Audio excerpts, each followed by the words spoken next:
Bismillahirrahmanirrahim. Alhamdulillahi rabbil alamin.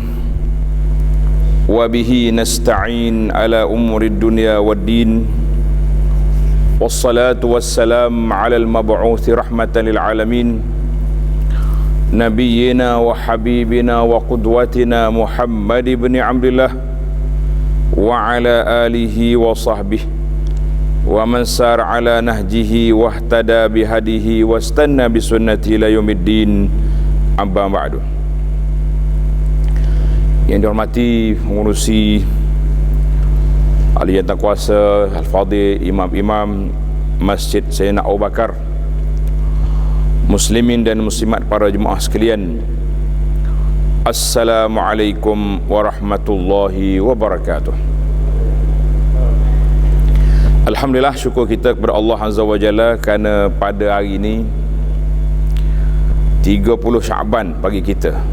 Kita beli Malaysia ni 30 Syaban 1443 bersamaan dengan 2 April 2022. Kita masih lagi menunggu kedatangan Ramadan besok. Orang di Mekah berterawih dah. Sahur dah dia orang ni sekarang. Nak sahur dah ni.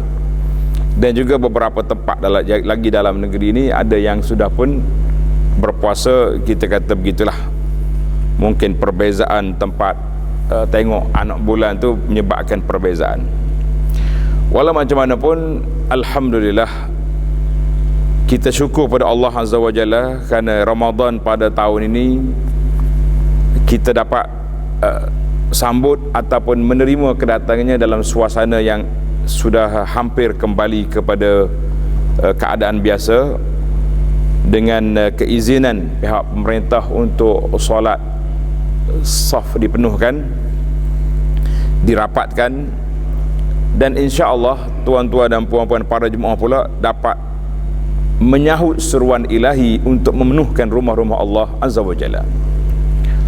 Masjid kita ni pun dengan persiapan yang begitu indah, dengan jadual-jadual yang disusun, kapek pun comel.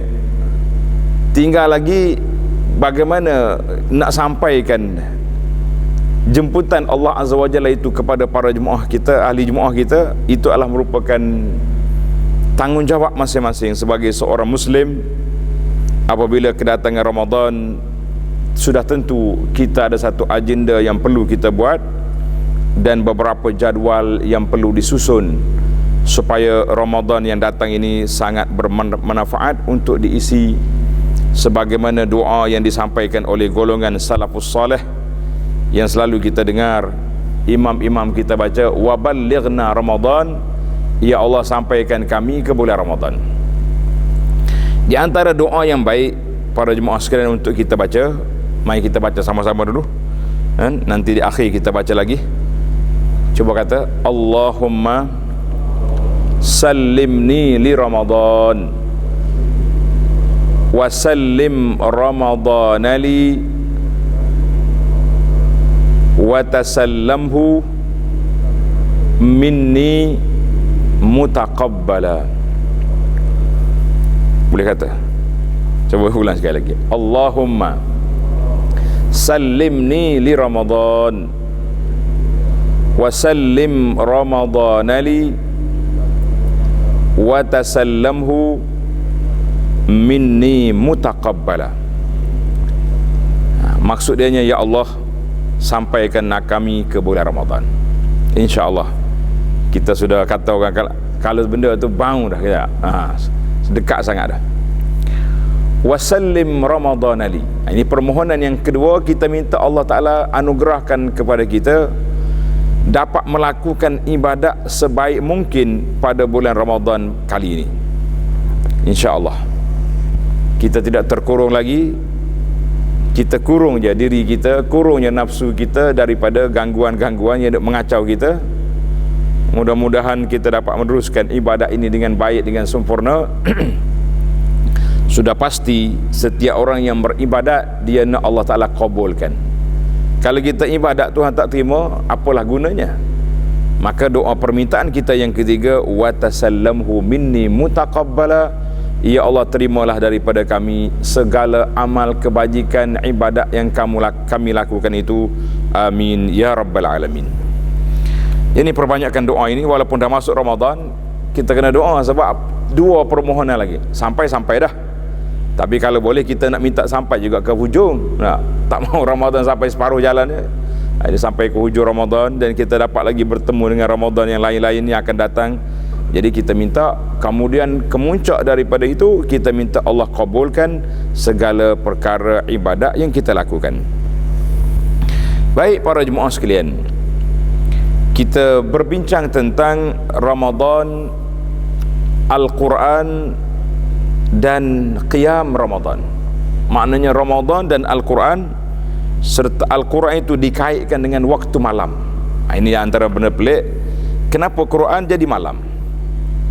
Kita malam lain pula agenda. Jadi sepatutnya malam itu dia panggil malam layali Al-Quran, malam-malam kita bersama Quran, khususnya di bulan Ramadan. Bulan lain pun kena masuk, tapi Ramadan khususnya.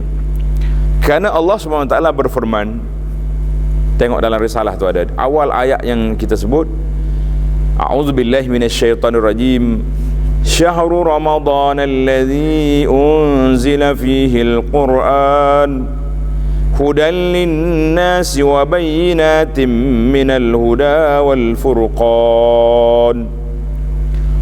Syahrul Ramadan, bulan Ramadan, bulan yang diturunkan pada permulaan turun Al-Quran bila? Pada bulan Ramadan, sebagai petunjuk dan bagi manusia dan penjelasan mengenai petunjuk itu dan pembeza di antara hak dan batil. Surah Al-Baqarah 185. Dalam ayat ini Allah nyatakan syahru Ramadan, bulan Ramadan. Bilakah yang dikatakan malam? Jawabnya malam itu iaitu pada surah Al-Qadar. Inna anzalnahu fi lailatul qadr. Kami turunkan dia pada malam Lailatul Qadar. Itu dia katakan Al-Quran kaitan dia dengan malam. Maka perbincangan kita Al-Miftahur Rabi', kunci kita nak memahami Al-Quran ni banyak. Di antara kuncinya, kunci kita nak faham Al-Quran, dia panggil tadabbur Al-Quran. Kita baca Quran ni para jemaah sekalian, ada baca ambil pahala, baca ya, walaupun kita tak faham kita baca, alhamdulillah. Tapi kalau baca dengan faham, maka itulah dia panggil matlamat yang besar. Maka bila kita nak faham Al-Quran, kita kena pergi kepada belajar tafsir. Setelah kita belajar tafsir, ada satu lagi ilmu dia panggil tadabbur Al-Quran. Tadabbur Quran makna kita nak memahami apa sentuhan Al-Quran kepada kita yang boleh kita jadikan garis panduan dalam hidup kita sepanjang hayat. Maka yang pertama sekali kunci kita nak memahami Al-Quran, iaitu yang pertama dia panggil hubbul Quran. Kena tanda sikit. Yang pertama kena cinta kepada Quran. Kalau tak cinta, kita tengok Quran pun tak nak buka, kan? Quran ada dalam handphone, tapi sekali sehari pun tak terbuka, duk buka benda lain. Kunci yang kedua, kita mesti mengingati tujuan kita baca Quran. Aku baca Quran untuk apa? Nak ambil ilmu, nak ambil kefahaman, nak beramal, nak dapat pahala, semua itu tujuan. Kemudian dia panggil yang ketiga, kunci yang ketiga, kita baca Quran biar kita ingat apa yang kita baca. Contohnya kita baca Al-Fatihah, kita dah ingat, tapi kita nak menghayati sama dengan Al-Fatihah itu. Setiap kali ayat yang kita baca, biar kita terasa kita bercakap dengan Allah Azza wa Jalla. Dengan bermula kita puji Allah, kemudian dia datang dengan permohonan kita kepada Allah, ihdinas siratal mustaqim. Sebelum daripada itu, aku janji kita dengan Allah, iyyaka na'budu wa iyyaka nasta'in. Itu dia panggil aku janji. Dalam kerja buat pejabat kita ada aku janji, kan? Maka di dalam kita baca Al-Quran, khususnya Al-Fatihah, ada aku janji kita dengan Allah Azza wa Jalla, iyyaka na'budu wa iyyaka nasta'in. Hanya kepadamu ya Allah kami sembah, hanya kepadamu ya Allah kami minta pertolongan. Jadi bila kita baca dengan keadaan yang demikian, kita dapat memahami, kita baca, kita ingat apa yang kita baca, bukan sekadar baca nak habiskan, lah. Kemudian mari kunci yang keempat, al-qiyamu bil Quran. Marilah kita baca Quran seeloknya. Dalam skala boleh kita baca dalam solat, mana kita hafal dan kita jadikan dia sebagai bacaan dalam solat kita. Menarik di antara surah yang dibaca oleh Al-Fadhil Tuan Imam, dia panggil surah Al-Qiyamah. Surah ini kalau kita hafal satu surah, dan kita boleh baca pada waktu malam dalam solat tahajud kita, banyak sentuhan-sentuhan yang Allah Ta'ala sebut tentang kematian, tentang hari kiamat, tentang huru-hara di sana, dan banyak lagi lah perkara-perkara yang berkaitan, yang kita bila kita baca, kita menghayati pada saat itu. Para jemaah sekalian, kita akan terasa inilah isyarat, inilah risalah, inilah pesanan Allah Azza wa Jalla kepada kita melalui kitabnya yang mulia. Kalau kita baca saja boleh pahala, tapi kesan dia mungkin tidak memberi bekas dalam jiwa, sebab kita masuk tanpa mengetahui apa yang sepatut kita lakukan. Maka di antara waktu yang dipilih untuk baca Quran, untuk menghayati Al-Quran, seeloknya dalam solat malam. Kalau tak boleh solat malam, kita tak hafal, kita baca juga pada waktu malam.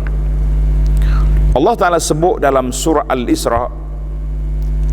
Al-Isra, ayat 179, wa minal laili fatahajjad bihi nafilatan lak asa an yab'athaka rabbuka maqaman mahmuda. Allah perintah kepada Nabi, wa minal laili fatahajjad, pada waktu malam bangun bertahajud. Para jemaah sekalian, bila kita sebut tahajud, maknanya ibadat yang kita lakukan setelah kita tidur. Gaya Nabi SAW, dia tidur awal. Selepas solat Isya, kalau tak ada urusan-urusan negara, urusan peperangan ke, tak ada orang mari jumpa Nabi SAW, maka baginda akan tidur. Dia tidur awal. Selepas tengah malam, dia bangun tahajud. Bila dia penat, akhir malam, tidur balik. Sehinggalah dia bangun dekat dengan subuh. Cuma kita bimbang ini, kalau bangun tengah subuh tu pula takut terlepas. Jadi kita tengoklah masing-masing gaya lah.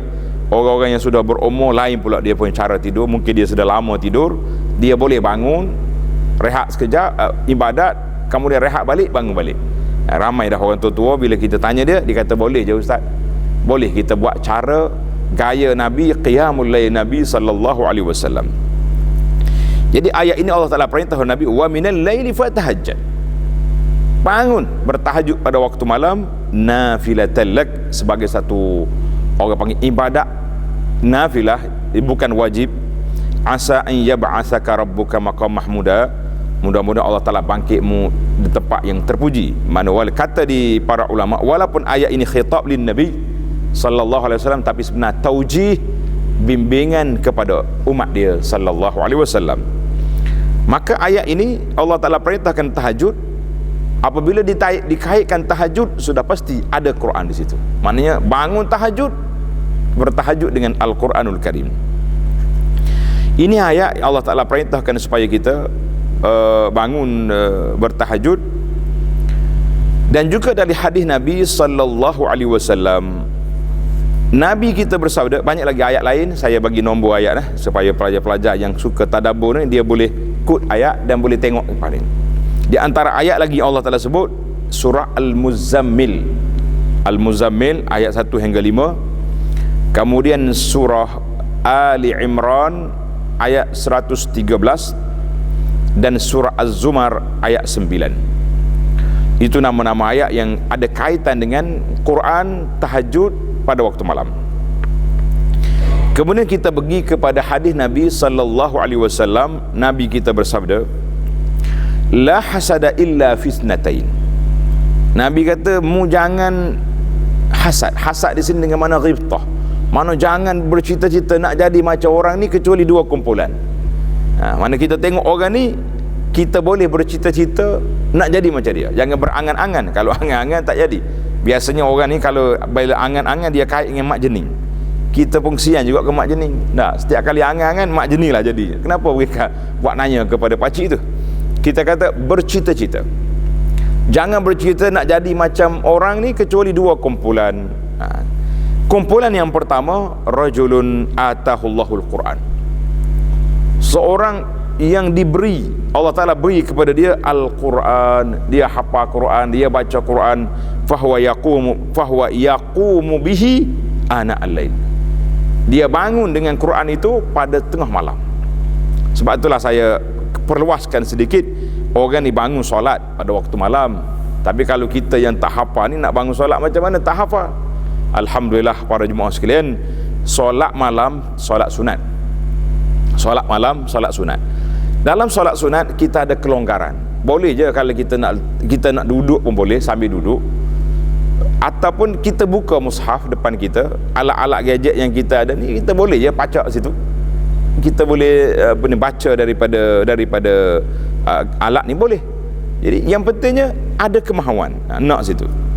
Tapi orang ni dalam hadis ni Nabi kata, orang yang Allah Ta'ala beri pada dia Quran, mana dia hafal Quran, fahuwa yaqumu bihi, ini fungsi dia, fahuwa yaqumu bihi ana al-lail, pada waktu malam dia bangun, wa ana an-nahar, pada waktu siang pun dia baca. Seorang lagi yang kita diberi kelonggaran untuk bercita-cita, iaitulah rajulun atahullahu malan. Kita tengok orang ni dapat harta banyak, kaya dia, tapi apa dia buat? Fahuwa yunfiquhu, dia duk nafkah, duk laburkan harta dia, bagi bantuan sana sini, ana al-laili wa ana an-nahar, siang malam dan juga siang. Jadi para ulama mengatakan hadis ini rawahul Bukhari wa Muslim. Hadis ini Nabi SAW buat dua kumpulan untuk kita berlumba nak jadi macam orang ni. Kumpulan yang pertama ahlul Quran, kumpulan yang kedua ahlul infaq, orang yang banyak nafkah. Maka dalam ayat ini, dalam hadis ini disebut yunfiquhu, orang ada harta yunfiquhu, orang ada Quran yaqumu bihi. Yaqumu bihi, maka dia bangun pada waktu malam. Jadi ayat Quran inilah nak mengajar kepada kita para jemaah sekalian tentang Al-Quran pada waktu malam.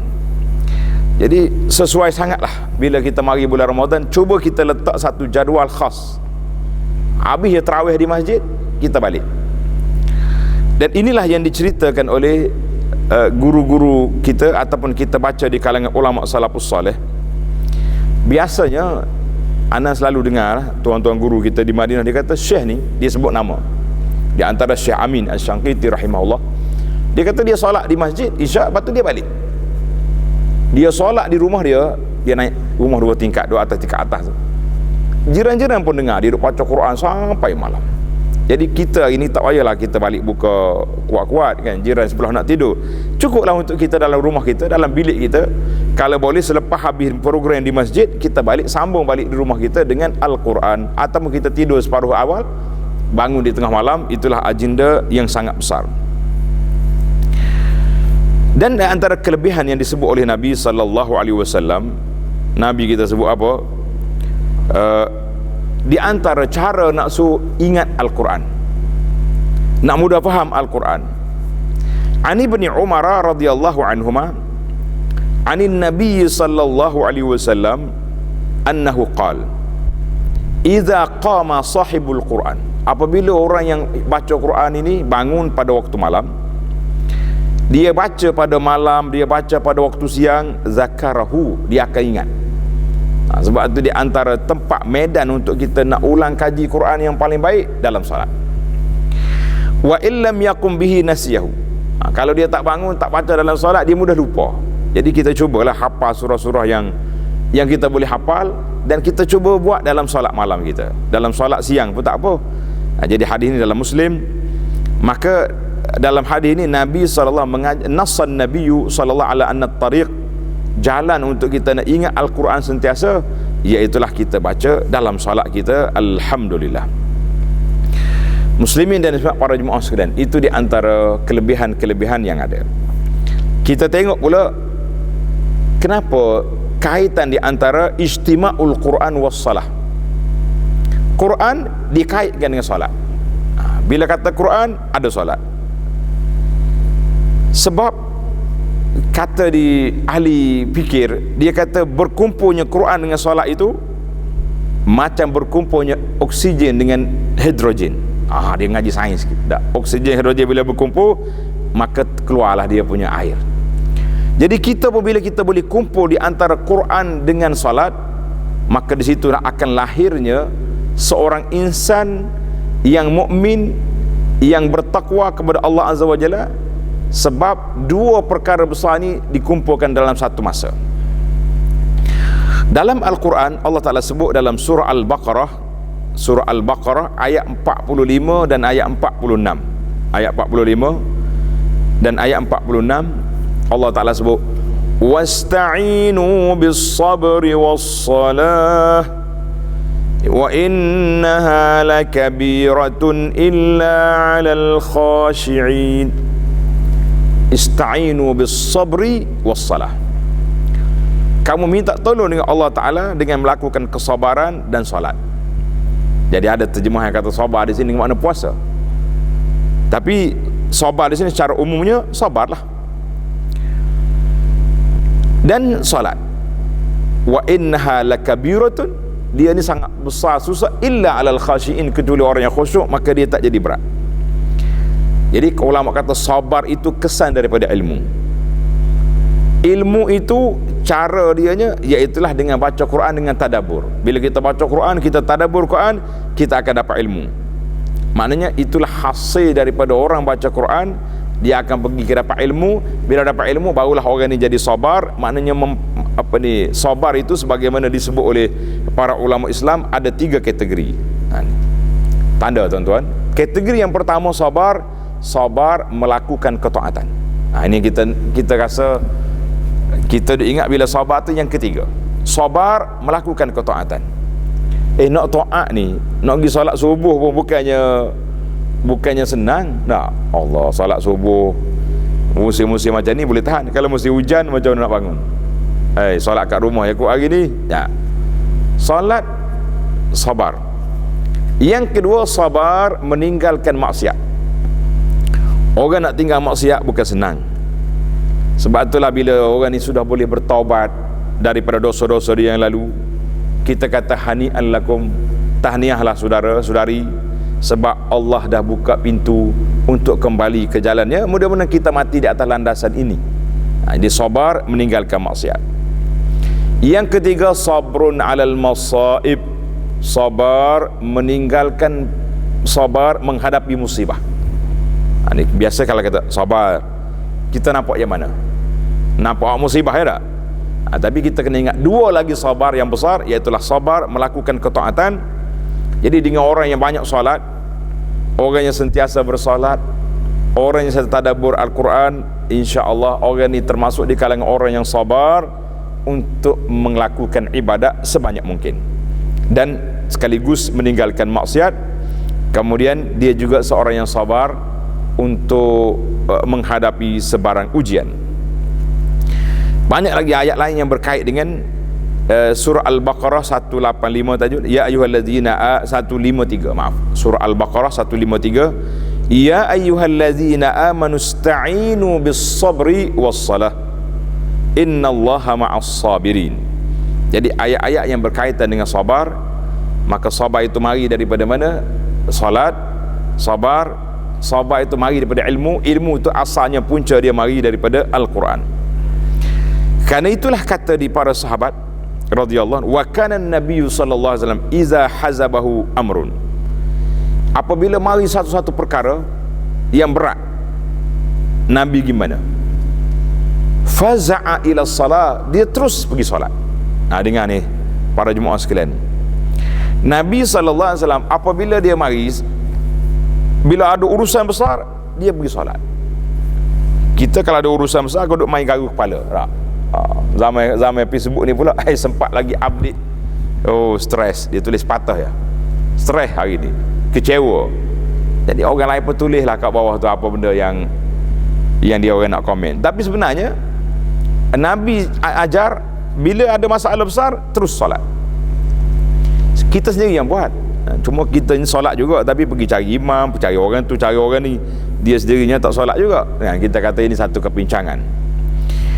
Ada sebuah buku yang saya baca, kemudian buku ini telah dibukukan. Menarik tuan-tuan, nama dia Sehari dalam Kehidupan Nabi SAW. Boleh tengok dalam internet ada juga tu, Sehari dalam Kehidupan Nabi SAW. Menarik, daripada awal bangun pagi, kemudian di waktu subuh Nabi buat apa, selepas subuh dia berkumpul dengan sahabat, mari waktu duha. Comel lah, dia panggil sangat-sangat cantik untuk kita nak tengok gaya hidup Nabi sallallahu alaihi wasallam. Maka baginda sallallahu iza hazabahu amrun faza'a ila salah, bila ada isu-isu yang besar yang berlaku, Nabi kita terus pergi solat. Panjang solat dia, sebagaimana berlaku kes gerhana matahari pada zaman Nabi sallallahu alaihi wasallam, dia panggil kusuf. Bila berlaku gerhana, Nabi kita sallallahu alaihi wasallam keluar solat bersama dengan sahabat, panjang sekali. Mana rakaat dia, gerhana ni dua kali rokok. Satu rokok tu satu surah Baqarah dibaca di situ. Ini panjang. Allahu Akbar. Kemudian timbul lagi soalan, adakah beza di antara al-qiyam bil Quran wa qiyamul lail? Kita nak ambil perbezaan sedikit. Orang yang bangun baca Quran dengan orang qiyamul lail, berdiri pada waktu malam, apa beza? Jawab dianya, taklah beza sangat. Al-qiyam bil Quran, orang yang bangun baca Quran pada waktu malam tu ada dua kategori. Yang pertama, secara umumnya semua orang yang bangun beribadat pada waktu malam, dia solat ke, dia baca Quran ke, dia zikir ke, dia apa, itu dia panggil orang itu telah menunaikan hak Al-Quran. Sebab Al-Quran ni ajar kepada kita macam-macam dalam tu. Ada ibadat, ada muamalat, ada zikir, ada suruh berfikir, suruh ingat kepada akhirat. Maknanya setiap orang yang bangun beribadat, termasuk juga berfikir dan bagaimana besok dia nak merancang bahawa dia ni tak mau lagi maksiat, beramal dengan dia, maka itu dia panggil orang itu sudah bangun qiyamul lail dan termasuk qiyam bil Quran. Tetapi yang kita nak sebut di sini iaitulah khas, bangun khas untuk baca Quran. Bangun khas untuk baca Quran. Lebih-lebih lagi kalau kita boleh baca Quran dalam solat kita, maka itulah yang kita rasa sangat besar. Jadi bila kita baca Quran, kita nak menghayati tadabbur makna Quran itu yang sangat besar. Sebab ada satu hadis yang cukup menakutkan. Hadis ni riwayat oleh Sauban. Sauban ni pembantu Nabi sallallahu alaihi wasallam. Sauban kata apa? Nabi sebut dalam hadis, la'alamanna aqwaman ummati. Aku kenal, aku tahu satu kumpulan daripada umat aku ni, mereka datang pada hari kiamat dengan pahala yang cukup banyak. Pahala yang banyak. Seperti Bukit Tihamah. Salah bukit ni. Tapi pahala itu berterbangan, seperti debu yang berterbangan, haba'an mansura. Sauban yang dengar ni terkejut. Qala Sauban, ya Rasulullah sallallahu alaihi wasallam, sifhum lana. Tak nak macam ni, kita nak kenal siapa orang ini. Adakah orang jahat, orang yang munafik, orang yang pengkhianat, orang yang macam-macam, pembunuh orang? Jillahum lana, nyatakan siapa mereka. Jallihim lana, sifhum lana, jallihim lana alla nakuna minhum, supaya kami jauhkan diri daripada kumpulan ini, sedangkan kami tak tahu. Kata Nabi sallallahu alaihi wasallam, ama innahum ikhwanukum, mereka saudara kamu, satu kulit dengan kamu juga. Wa ya'khuzuna minal laili kama ta'khuzu, mereka juga boleh bangun malam. Manakala ada malam majlis tahajud ada juga. Tetapi walakinnahum aqwamun idza khalau bi maharibillah intahakuha. Orang ni bila ada benda maksiat dia buat senyap-senyap. Tak ada orang senyap. Waktu ada orang dia bertahajud baik-baik. Ada majlis ilmu. Tapi yang kita bimbang hari ni, dulu kalau orang nak buat maksiat susah, kena pergi cari, kena pergi berjalan sana sini. Yang kita takut hari ni maksiat yang ada dalam poket kita ni. Dengan alat-alat gadget yang ada ni, sudah-sudah dengar kuliah boleh pula tengok filem-filem, tarian-tarian gelek ke macam mana benda. Kita kata itu di antara maksiat yang cukup berbahaya. Ataupun kata di para ulama, sambil-sambil selepas baca Quran, duk hantar WhatsApp pula, mengumpat orang, mengeji orang, macam-macam kita boleh buat. Bahkan kita tengok grup-grup WhatsApp ni pukul 5 pagi dia aktif. Ada yang pukul 4 dah aktif dah. Tengok dalam grup tu, pukul 4 pagi dia hantar. Bila dia bangun, bila dia baca Quran, bila dia tadabbur Quran. Kita kata ini juga membimbangkan. Kerana itulah kata di para ulama, beza di antara orang yang bangun qiyam dengan Quran, orang yang bangun qiyamul lail tanpa kefahaman. Jadi tak ada kesan dalam jiwa dia. Maka kata Ibnu Abbas, rak'atan muqtasidatan, 2 rakaat yang kita salat, tapi kita berfikir, kita ingat kepada Allah Azza wa Jalla, kita ingat kepada makna yang kita baca, lebih baik daripada satu malam kita bangun tapi hati kita lara, lalai, leka, tak ingat apa yang kita kata. Maka inilah di antara perkara yang kita bimbang. Jadi para jemaah sekalian, maksud dianya bila kita kata bangun qiyam bil Quran, jadi walaupun kita bangun sekejap pada waktu malam, tapi kita boleh menghayati Al-Quranul Karim yang memberi kesan dalam jiwa kita, insya-Allah. Baiklah, kita pergi kepada pahala orang yang baca Quran, lebih-lebih lagi kalau dia boleh baca dalam solat. Tanda sikit, ini galakan kepada kita semua, insya-Allah. Tadi ayat yang kita baca, wa minal laili fatahajjad bi nafilatan laka, surah Al-Isra ayat 79. Kemudian sabda Nabi sallallahu alaihi wasallam, ini khas, hadis Nabi ini khas. An Abdullah bin Amr radhiyallahu anhuma, sabda Nabi sallallahu alaihi wasallam, man qama bi 10 ayat, siapa dia boleh bangun baca 10 ayat ya. 10 ayat ni tak banyak. Surah Wadduha berapa ayat? Maknanya surah yang pendek pun tak apa, tapi nak 10 ayat. Ataupun kita contohnya kita hafalah surah Al-Mulk, baca 10 ayat. Lam yuktab minal ghafilin, orang itu tidak lagi ditulis termasuk dalam kumpulan orang yang lara, orang yang lalai. 10 ayat. Wa man qama bi mi'ati ayat, siapa dia boleh bangun baca 100 ayat, kutiba minal qanitin, dia tertulis bersama dengan orang-orang yang banyak beribadat. Wa man qama bi alfi ayah, siapa dia bangun 1000 ayat. Ni kita termenung sikit, 1000 ayat ni bukannya sikit dah. Surah Baqarah baru 280 ayat, nak ayat 1000 berat. Kita ambil yang 100 dulu. Tapi kalau boleh 1000, kutiba minal muqantarin, ditulis orang yang banyak meraih pahala-pahala yang begitu besar. Jadi para jemaah sekalian, paling kurang kita bangun salat 10 ayat, supaya kita terlepas daripada ikatan golongan orang yang lalai, insya-Allah. Hadis ni rawahu Ibnu Hibban wa Khuzaimah wa Abi Daud. Satu hari Nabi kita tanya sahabat dengan soalan yang menarik. An Abi Hurairah radhiyallahu anhu qala sallallahu alaihi wasallam, ayuhibbu ahadukum, suka ke tidak kamu bila kamu balik ke rumah kamu dapati ada 3 ekor unta yang besar yang gemuk, ada 3 ekor orang mari kat rumah, suka? Qulna na'am, sahabat jawab, ya Rasulullah, kenapa tak suka? 3 ekor unta zaman dulu besar lah dia punya. Zaman sekarang pun 3 ekor unta 5,000 6,000 juga. Qal, kata Nabi apa? Fasalasu ayatin yaqra'u bihinna ahadukum fi salatin, 3 ayat yang kamu baca dalam salat, khairul lahu min salasi khalifatin izamin siman, lebih baik daripada kamu memiliki 3 ekor unta ataupun 3 ekor lembu yang besar ini. Itu bandingan Nabi sallallahu alaihi wasallam. Nabi kata 3 ayat membaca dalam salat lebih baik daripada kita memiliki 3 ekor unta. Macam mana kita agak-agak? Kalau kita boleh 10, lagi banyak, lagi besar. Sebab itulah bila kita tengok orang yang boleh baca Quran, orang yang boleh hafal Quran, orang yang boleh baca dalam solat dia, kita kata Masya Allah, Allah Ta'ala rezeki anugerahkan kepada dia yang cukup menarik, cukup besar. Hadis ini rawahu Muslim. Kita pindah kepada satu lagi isu, as-salatu dukhulun ala Allah.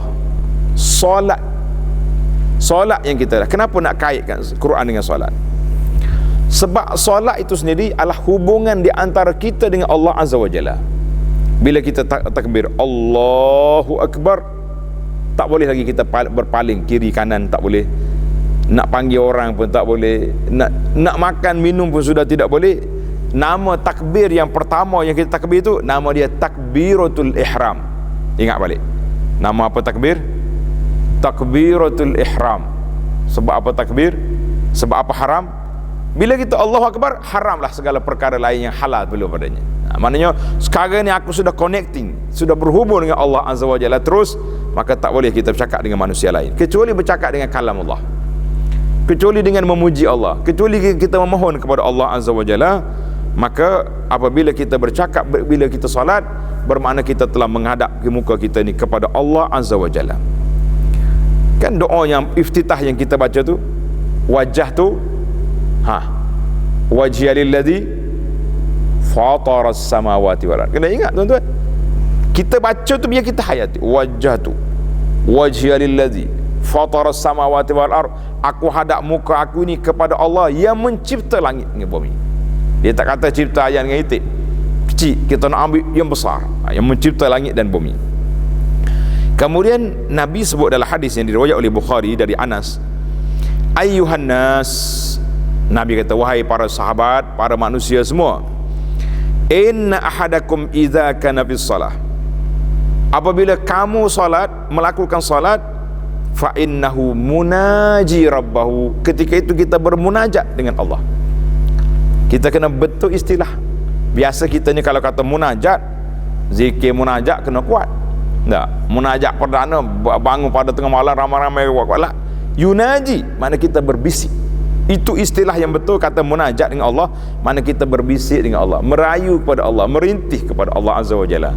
Jadi bila kita solat, bermakna munaji rabbahu, orang tu telah berhadap dia kepada Allah Azza wa Jalla. Maka jangan lagi kamu berpaling kiri kanan tangan, kita berhadap kepada Allah. Hadis dalam Bukhari. Analogi mudah untuk kita buat para jemaah sekalian. Kalau kita berhadap dengan orang besar, kita pergi dalam majlis orang besar, tiba-tiba kita duduk paling sana, tengok sini, agak-agak protokol, mari tegur ke tidak? Orang besar kat depan, awak duduk cuik sana cuik sini, apa benda? Maka bila kita begitu kita solat je, kita laksanakan apa yang kita janji. Wajah tu wajhiya lillazi fataras samawati wal ard. Dan dalam hadis lain Nabi SAW larang daripada idza kana ahadukum fi shalah fala yabzuqanna amamahu. Kalau kita dalam solat, jangan meludah ke depan. Jadi zaman orang solat zaman Nabi dulu senanglah dia solat, bukan ada kapek, solat atas pasir bolehlah ludah. Maka Nabi suruh ludah mana? Ludah bawah kaki kita atau kiri, tapi jangan ludah di atas, ke depan. Fa innahu mustaqbilu rabbahu, karena dia sedang berhadap dengan Allah Azza wa Jalla. Hadis dalam Muslim. Maka para jemaah sekalian, itulah yang dikatakan bila kita solat, baru kita berhadap dengan Allah. Bila kita baca Al-Quran, kita baca kalamullah. Kata di para ahli fikir, para ulama kita kata, siapa nak bercakap dengan Allah, dia solat. Siapa nak dengar Allah bercakap dengan dia, baca Quran. Itu kalamullah. Baru kita terasa Allah khitab pada kita, Allah khitab pada kita, kan? Allah bercakap dengan kita. Biarlah kita sedar, kita sekarang ini sedang bercakap dengan Allah Azza wa Jalla. Maka kerana itu kaitan di antara solat dengan Al-Quran itu besar. Yang terakhir sekali, iaitulah maqasidus solat. Kenapa kita solat? Biasa kita jarang tanya kenapa tak solat. Nah, soalan saya, limaza nusalli, kenapa kita solat? Mesti kalau kita tanya, mesti orang jawab jawapan berbeza-beza. Kenapa solat? Sebab Allah suruh, betul? Kenapa solat? Sebab rukuk Islam. Kenapa solat? Sebab takut haram, takut berdosa. Betul semua jawapan itu. Cuma kita nak tanya tambah satu lagi, nilai tambah. Tujuan kita solat itu semata-mata nak menyatakan pengabdian diri kepada Allah Azza wa Jalla. Betul dia rukuk Islam, betul orang tak solat berdosa, tapi yang kita nak nyatakan objektif, matlamat yang besar solat, iaitulah menyatakan kita ni sebagai hamba Allah Ta'ala yang beriman. Daripada Aisyah radhiyallahu anha qalat, kana Rasulullah sallallahu alaihi wasallam iza shalla, Nabi kita bila dia salat, dia berdiri, qama hatta tafattara rijlahu, bengkak kaki dia. Bukan kerana gaut ni, tak tengok kita bengkak juga kena gaut, tak gaut. Tapi Nabi bengkak kaki dia semata-mata kerana dia bangun berdiri. Qalat Aisyah, dengar tuan-tuan, Aisyah ni isteri yang sangat menyayangi Nabi SAW, bertanya, ya Rasulullah, atasna'u hadza wa qad ghufira laka ma taqaddama min dzambika wa ma ta'akhkhar. Kenapa Rasulullah buat macam ni sampai bengkak kaki, sedangkan Rasulullah sudah tidak berdosa, dia panggil maksum, terpelihara daripada dosa, diampunkan dosa yang awal, yang akhir tak ada dosa. Untuk apa buat? Jawab Nabi sallallahu alaihi wasallam, ya Aisyah tu, afala akunu abdan syakura. Wahai Aisyah, tak patutkah, tidak sepaya, tidak layakkah, tidak sesuai ke aku menjadi seorang hamba yang bersyukur? Jadi para jemaah sekalian, itulah tujuan hadis dalam Bukhari dan Muslim. Apabila kita nak nyatakan kesyukuran kita kepada Allah, kita banyak salat. Salat itu tanda syukur. Salat itu tanda seorang yang beriman. Dan kita boleh senaraikan 10 tanda daripada orang salat. Tanda orang bersyukur, tanda orang beriman, tanda orang taat, tanda orang ikut sunnah Nabi sallallahu alaihi wasallam, tanda orang yang cinta kepada Allah. Macam tuan-tuan sambunglah senarai biar cukup 10. Maka orang yang salat, apabila cukup dia punya syarat-syarat dia, SOP dia cukup, yang fardu dijaga, kemudian yang salat sunat pula dijaga, semata-mata kerana mengharapkan rahmat Allah Azza wa Jalla, maka itulah yang dikatakan orang yang bersyukur pada Allah Azza wa Jalla. Bila mari Ramadan, kita kena bagi kepahaman yang jelas pada masyarakat. Ada setengah orang ni tarawih full di masjid. Ada seorang, dia bagi tahu pada saya, dia kata, Ustaz, alhamdulillah saya tahu ni dapat solat tarawih penuh 29 ke 30 malam saya tak tinggal tarawih, sudah sekali dengan imam. Saya kata alhamdulillah, nikmat Allah anugerahkan kepada saudara pada tahun ni. Jadi kita bertanya soalan yang kedua, kata solat Jumaat macam mana? Solat fardu. Dia kata subuh ya pergi masjid dengan isya, yang lain rumah. Kita kata terbalik. Nabi sebut dalam hadis kursi, Allah Ta'ala berfirman, sebaik-baik ibadat itu iaitulah melakukan ibadat yang fardu. Itu yang terbaik. Kemudian barulah mari solat sunat. Kita dah hak solat fardu mayar rumah, yang solat sunat baru kita kejar. Jawabnya kena upgrade. 2 tahun lepas tak apalah, nak macam mana, dah kita pandai jadi imam sendiri di rumah, tahun ni jangan pula nak jadi imam. Dia ada jawatan ni interim, dia panggil jawatan sementara. Kita diberi jawatan sementara jadi imam di rumah waktu PKP. Sekarang ni PKP sudah tamat, alhamdulillah. 1 hari bulan April penjarakan juga sudah tamat. Kenapa masih lagi berkerah nak jadi imam di rumah? Jadi mari ke masjid. Timbul satu soalan, menarik juga soalan ni. Dia kata, Ustaz, saya ni dah biasa dah, new normal, solat dengan keluarga, family di rumah. Jadi kalau saya pergi masjid, isteri solat seorang, dengan anak-anak kecil tak sempat.